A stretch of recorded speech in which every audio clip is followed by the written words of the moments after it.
नमस्कार, आप देख रहे हैं 5 की बात। मैं हूं सिकता देव। अरब सागर में एक और मालवाहक जहाज को अगवा करने की कोशिश की गई है। मालवाहक जहाज के चालक दल में 15 भारतीय सदस्य हैं। जहाज पर लगा है लाइबेरिया का झंडा और 5 से 6 अज्ञात हथियारबंद लोग जहाज पर चढ़े और उसे अगवा कर लिया। जहाज ने मुश्किल में होने का सिग्नल भेजा।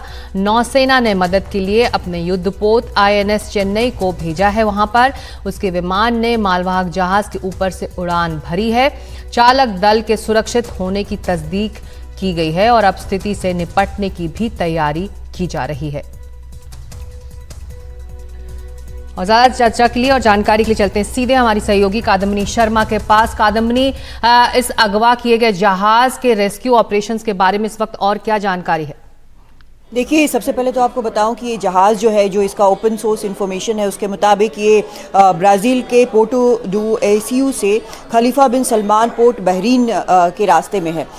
जो देर शाम कल इन्होंने डिस्ट्रेस सिग्नल भेजा था, वो यूनाइटेड किंगडम के मैरीटाइम ट्रेड ऑपरेशंस के पास गया था। वहाँ से ये भारतीय नेवी को पता चला। उसके बाद आज सुबह वहाँ पर INS चेन्नई, जो भारत का युद्धपोत है, उसका जो एक विमान है उसने उड़ान भरी इस जहाज़ के ऊपर से। जो चालक दल है उससे संपर्क हो पाया और ये साफ हुआ कि 5 से 6 हथियारबंद लोग इस पर चढ़ आए थे। लेकिन अभी भी जो चालक दल है वो एक सेफ जगह पर है, जैसा उन्होंने पहले भी बताया था। और जहाज़ जो है अपने डेस्टिनेशन की तरफ लगातार बढ़ रहा है। अब यहाँ पर जो स्थिति है वो ये बनी हुई है कि लगता नहीं है कि जो अज्ञात लोग चढ़े हैं जहाज़ पर वो उस पर कब्जा कर पाए हैं। तो ये अपने डेस्टिनेशन की तरफ बढ़ रहा है।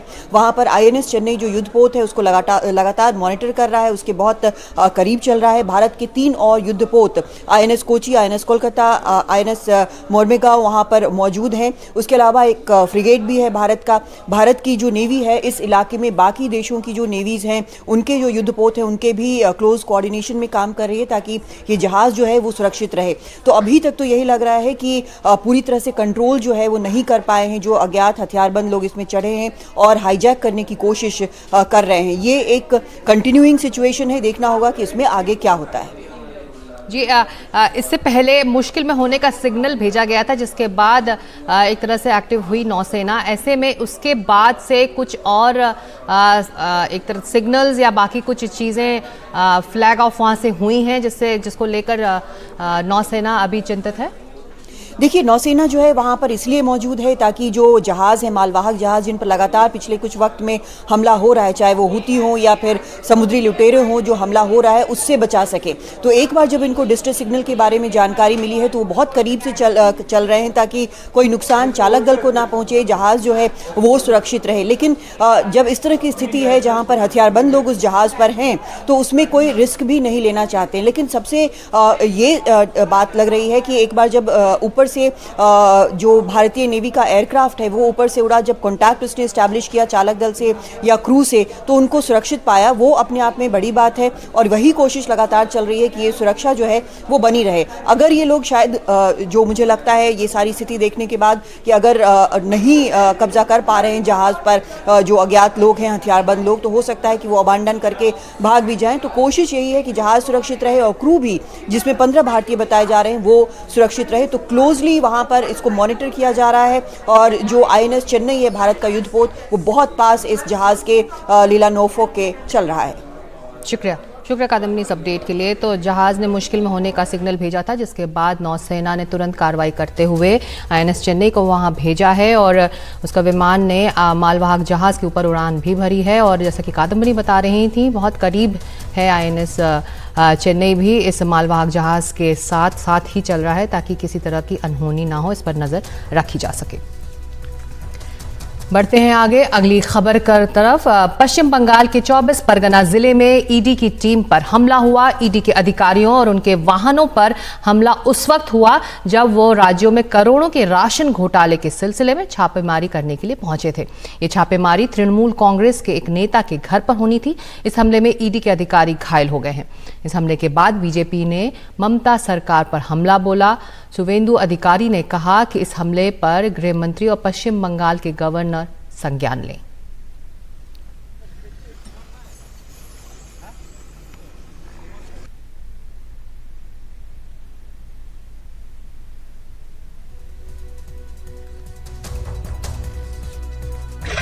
আমার দুজন, আমার মাথা ফেটেছে, ওর মাথা ফেটেছে। পরে আমরা যখন হেঁটে আসছি, আপনার মোট কজন ছিলেন?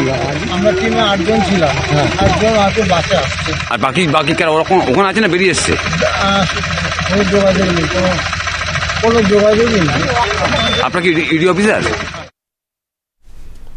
और इसी मामले पर बीजेपी नेता शुवेंदु अधिकारी ने सोशल मीडिया एक्स पर लिखा है कि भयावह पश्चिम बंगाल में कानून व्यवस्था की स्थिति जर्जर है।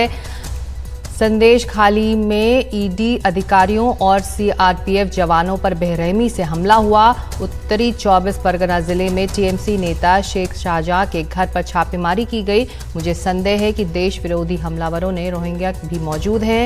मैं माननीय केंद्रीय मंत्री अमित शाह और पश्चिम बंगाल के राज्यपाल सीआरपीएफ के डायरेक्टर जनरल से आग्रह करता हूं कि वो इस गंभीर स्थिति पर संज्ञान लें और इस अराजकता को कुचलने के लिए उचित कदम उठाएं। इस मामले में एनआईए को जांच करनी चाहिए।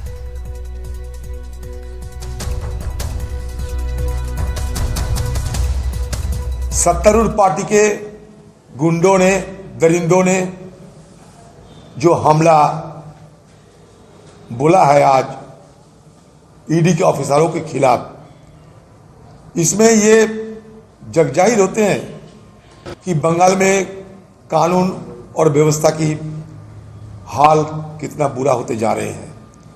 आज तो जख्म हुए, अगले तारीख खून भी हो सकते हैं। सेंट्रल इन्वेस्टिगेटिंग एजेंसी का जो ऑफिसर लोग और उनका साथ जो सेंट्रल फोर्स था वो बुरी तरह प्रोवोक कर रहा था, इंस्टिगेट कर रहा था लोकल पीपल को, इसलिए लोकल पीपल रिटेलिएट किया spontaneously.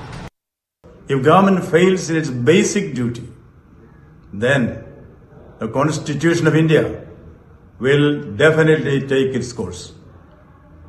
As governor, I reserve all my constitutional options for appropriate action at the appropriate moment. Flexing muscles and parading paper tigers will not work with the people of Bengal. Jungle Raj and Gundagiri will work in a fool's paradise. Bengal is not a banana republic. और इसी मुद्दे पर ज्यादा जानकारी के लिए सीधे चलते हैं हमारे सहयोगी रत्नदीप चौधरी के पास।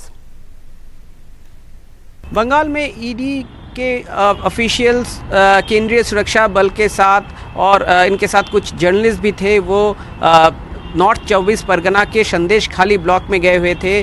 जो PDS scam, alleged PDS scam है, बंगाल का रेशन स्कैम है, जिसको कि ईडी इसकी पड़ताल कर रही है पिछले साल से। इसके संदर्भ में कुछ रेड करने के लिए वहां पे पहुंचे थे और जो ईडी के सूत्रों के मुताबिक हमें खबर लग रही है कि तृणमूल कांग्रेस के एक इन्फ्लुएंशियल नेता हैं शाहजहां शेख, उनके प्रीमाइसेस में वो रेड करना चाहते थे और जब उस इलाके में वो पहुंचे तो एक बहुत बड़ी भीड़ ने उनको घेर लिया, ऐसा ईडी के सूत्रों के मुताबिक हमें खबर लग रही है। ईडी ये दावा कर रही है और सेंट्रल फोर्सेस के साथ रहने के बावजूद उनके ऊपर हमला हुआ। बंगाल में ये पहली बार ईडी के ऊपर हमला हुआ है, तो ये बहुत गंभीर विषय है। और जो सूत्रों के मुताबिक हमें खबर लग रही है कि ईडी के जो ऑफिशियल थे उनको फिर ईडी का जो बंगाल हेडक्वार्टर है सॉल्ट लेक में, वहाँ पे लेके आए और फिर एक प्राइवेट हॉस्पिटल में उनकी जो फर्स्ट एड भी की गई है। मगर उनके साथ जो जर्नलिस्ट भी थे, कुछ जर्नलिस्ट को भी चोट लगने की खबर आ रही है।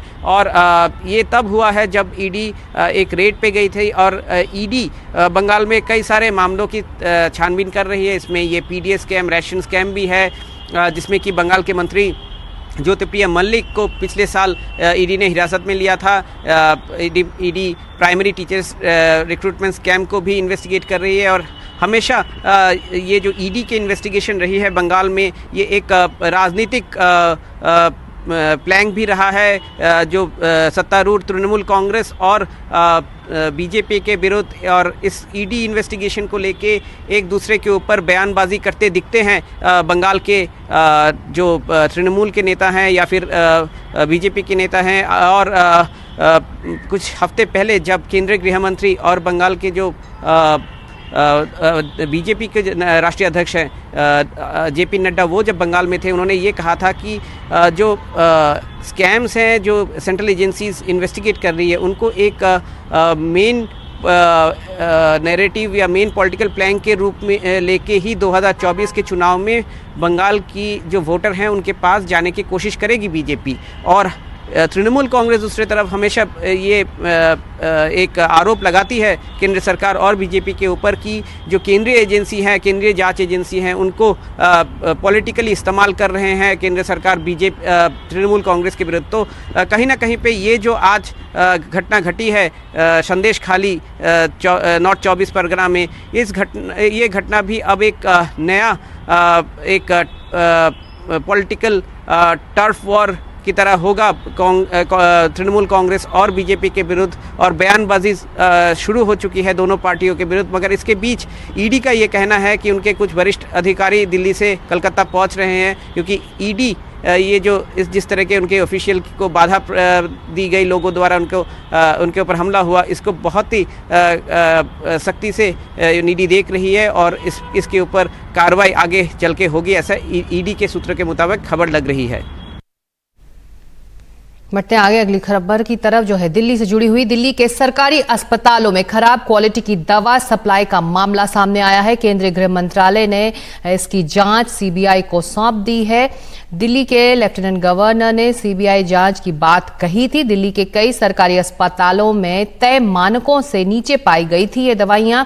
इस मामले में दिल्ली के स्वास्थ्य मंत्री सौरभ भारद्वाज ने बयान जारी कर कहा है कि हम सीबीआई जांच का स्वागत करते हैं, मगर स्वास्थ्य सचिव को क्यों बचा रहा है केंद्र। मौजूदा हेल्थ सेक्रेटरी दीपक कुमार को तत्काल हटाया जाए।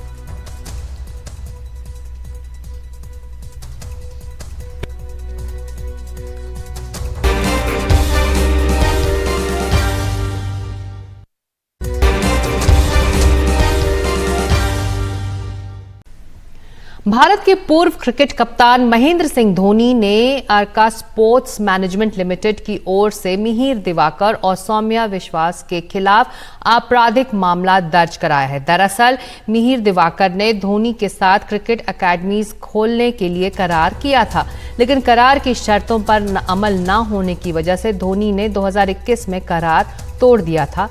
फिर भी मिहिर दिवाकर धोनी के नाम पर क्रिकेट अकेडमीज खोलते रहे। धोनी की तरफ से दावा किया गया है कि इससे उनके साथ कम से कम 15 करोड़ का धोखा हुआ है।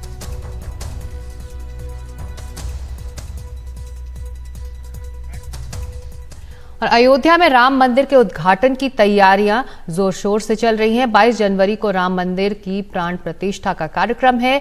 इस बीच मशहूर गायक जुबिन नौटियाल का नया राम भजन सामने आया है। मेरे घर राम आए हैं नाम का ये भजन सोशल मीडिया पर छाया हुआ है और प्रधानमंत्री मोदी ने भी इसकी तारीफ की है। पीएम ने ट्वीट कर लिखा है कि भगवान श्री राम की प्राण प्रतिष्ठा के अवसर पर अयोध्या के साथ साथ पूरा देश राममय हो रहा है। राम लला की भक्ति से ओतप्रोत जुबिन नौटियाल जी, पायल देव जी और मनोज मुंतशिर जी का ये स्वागत भजन दिल को छू लेने वाला है।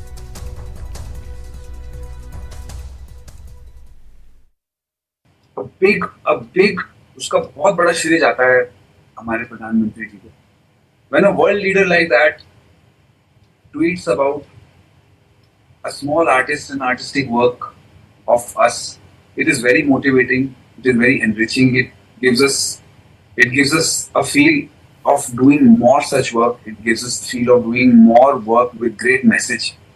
And whenever there's a good message behind it, it is something that definitely resonates with the nation. And I'm just very thankful and grateful that our work reached him when he appreciated it.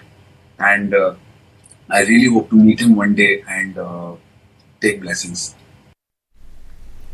उधर जाने माने युवा chess खिलाड़ी प्रज्ञान नंदा को अब अडानी समूह का सहयोग और समर्थन मिलने जा रहा है।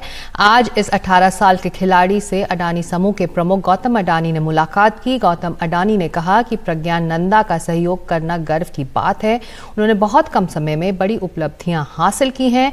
प्रज्ञान नंदा ने अडानी समूह का धन्यवाद किया। 2023 में वो शतरंज विश्व कप के फाइनल में पहुंचने वाले सबसे युवा खिलाड़ी बने। और अडानी समूह के प्रमुख गौतम अडानी ने एक्स पर लिखा कि प्रज्ञान नंदा का सहयोग एक विशेष बात है, जिन्होंने शतरंज की दुनिया में देश के लिए खिताब जीते हैं और भारत को नाज करने का अवसर दिया है। उनकी कामयाबी अनगिनत युवा भारतीयों को ये मानने की प्रेरणा देती है कि देश की महानता का जश्न मनाने के लिए मंच पर खड़ा होने से ज्यादा संतोषजनक कुछ भी नहीं है। प्रज्ञान नंदा बताते हैं कि भारत क्या है और क्या होगा। उनके लिए मेरी शुभकामनाएं। जय हिंद।